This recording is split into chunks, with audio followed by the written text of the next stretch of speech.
Welcome back to our channel. இப்போ நம்ம பார்க்கக்கூடிய காலேஜ் எது அப்படின்னு சொல்லி பார்த்துட்டா சவிதா மெடிக்கல் காலேஜ் பற்றின டீட்டெயில்ஸ் தான் பார்க்க போகிறோம். இந்த காலேஜில் எவ்வளோ அவுட் பேஷண்ட்ஸ் இருக்காங்க, இந்த காலேஜோட பெட் கெப்பாசிட்டி என்ன, அண்ட் தென் என்ன கட் ஆஃப்க்கு லாஸ்ட் இயர் சீட்ஸ் கிடச்சிருக்கு அப்படின்ற டீட்டெயில்ஸ் எல்லாம் பார்க்க போகிறோம். So until stay tuned our channel. நம்ம சேனல் ஃபர்ஸ்ட் டைம் பார்க்குறீங்க அப்படின்னா மறக்காமல் நம்ம சேனலை சப்ஸ்கிரைப் பண்ணிடுங்க, கூட இருக்கிற பெல் பட்டனையும் கிளிக் பண்ணிடுங்க. அது மூலமா நாங்கள் ப்ரொவைட் பண்ணுற காலேஜ் ரிகார்டிங் வீடியோஸ் உங்களுக்கு நோட்டிஃபிகேஷனாக வரும். மறக்காமல் அந்த வீடியோஸை ஃப்ரெண்ட்ஸ் அண்ட் ஃபேமிலிஸ்க்கு ஷேர் பண்ணிடுங்க. வாங்க வீடியோக்குள்ளே போகலாம். இப்போ நம்ம பார்க்கக்கூடிய காலேஜ் எது அப்படின்னு சொல்லி பார்த்துட்டா இது வந்து ஒரு டீம்டு யூனிவர்சிட்டி தான், சவிதா மெடிக்கல் காலேஜ். இது எங்கே இருக்குது அப்படின்னு சொல்லி பார்த்துட்டா சென்னை லொக்கேஷனில் இருக்குது. அண்ட் இந்த காலேஜ் வந்து 2005 எஸ்டாப்ளிஷ் பண்ணாங்க.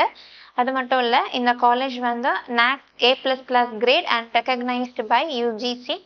அண்ட் இந்த காலேஜ் வந்து டென்டலில் proud to be placed 24th rank வாங்கியிருக்கு among the global as world university wide. And then number 1 university in India. அது மட்டும் இல்லை, 3rd பொசிஷன் வந்திருக்கு globally among private and public universities in the Times 1 impact ranking 2024. And for affordable clean energy and 56th rank வந்திருக்கு globally among both private and public universities in the times impact ranking 2024 for responsible conception and production. இந்த காலேஜில் வந்து பார்த்துட்டோம் அப்படின்னா out பேஷண்ட்ஸோட flow அதிகமாக இருக்குது.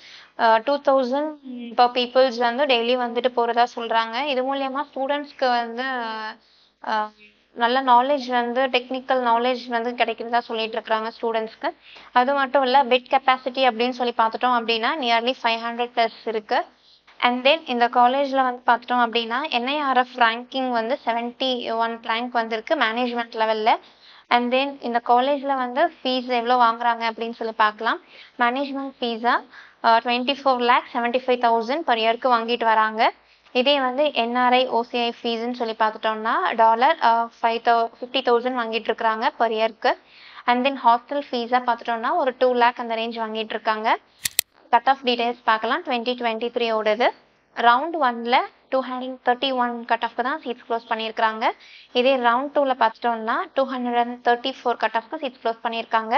And round 3ல் பார்த்துட்டோம்னா 257 cut ஆஃப்க்கு seeds close பண்ணியிருக்காங்க. அண்ட் ரவுண்ட் 4ல் இந்த சீட் அலாட்மெண்ட்டும் ஆகலை, ஏன்னா ரவுண்ட் 3ல் எல்லா சீட்ஸுமே கம்ப்ளீட் பண்ணிட்டாங்க. இந்த வீடியோ உங்களுக்கு யூஸ்ஃபுல்லாக இருக்கும்னு நம்புகிறேன். மேலும் இந்த காலேஜ் ரிகார்டிங் வீடியோஸ் ஏதாவது தேவைப்படுது அப்படின்னா மறக்காமல் கமெண்ட் பண்ணுங்கள். தேங்க்ஸ் ஃபார் வாட்சிங் அவர் சேனல். தேங்க்யூ.